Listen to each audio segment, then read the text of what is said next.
Le pays tout entier a failli s'arrêter de respirer. 120 minutes de combat, de sueur et de poteaux sortants. Le Nigeria pensait avoir fait le plus dur en neutralisant les Lions de l'Atlas chez eux. Victor Osimhen pensait que son heure de gloire était arrivée.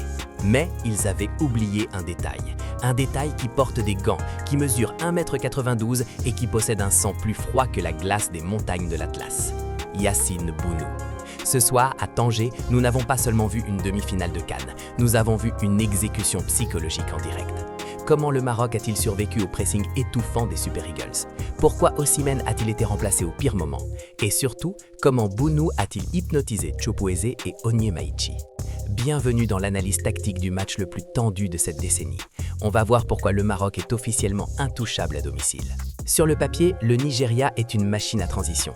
Finidi George avait un plan clair, laisser le ballon au Maroc, 60% de possession pour l'Atlas, et piquer en contre avec la vitesse de Lookman et la puissance de Osimhen.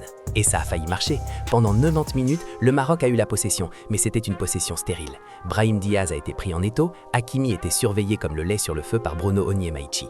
Mais regardez bien le travail de l'ombre de la défense marocaine. Aguerd et Saïs ont livré un combat de gladiateurs. Osimhen, d'habitude si clinique, n'a eu que des miettes. Pourquoi? Parce que le Maroc a joué avec un bloc médian haut qui a forcé les Nigériens à jouer des longs ballons improbables. Stanley Nwabali a été solide, mais il ne savait pas qu'il préparait le terrain pour son propre cauchemar. On entre en prolongation.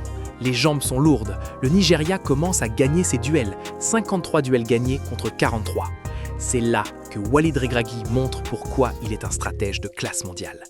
À la 103e minute, il sort El Zalzouli pour En-Nesyri. À la 107e, il sort Brahim Diaz, épuisé, pour Ilyas Akomatch. Et le coup de génie final, à la 118e, il fait entrer Eliès Benseghir. Pourquoi faire entrer un gamin de 20 ans à 2 minutes des tirs au but? Pour le mental. Côté Nigeria, l'erreur fatale arrive à la 118e minute aussi. Victor Osimhen sort, remplacé par Polo Noachou.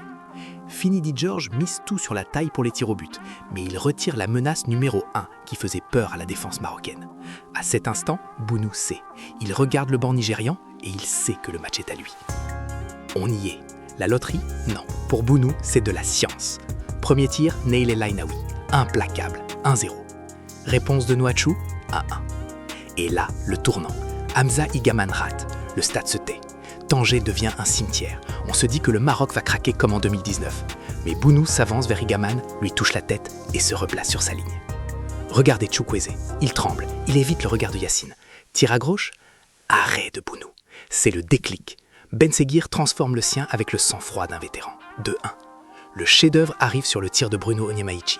Bounou fait mine de partir à gauche, reste au centre et plonge au dernier moment sur sa droite. Main ferme, le Nigeria est au tapis. Hakimi et En-Nesyri finissent le travail, le Maroc est en finale de sa CAN. C'est l'histoire qui s'écrit sous nos yeux. Le Nigeria quitte la compétition avec les honneurs. Mais une question va hanter leur nuit. Pourquoi avoir sorti Osimhen? Le Maroc, lui, rejoint le Sénégal. Dimanche à Rabat, les deux meilleures nations du continent.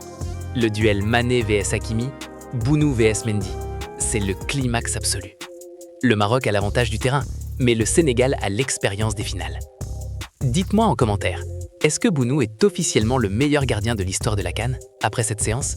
Et qui, selon vous, soulèvera le trophée dimanche? Les Lions de la Teranga ou les Lions de l'Atlas? Le débat est ouvert. Je réponds à tout le monde. N'oubliez pas l'abonnement pour l'avant-match de la finale. Ça va être historique.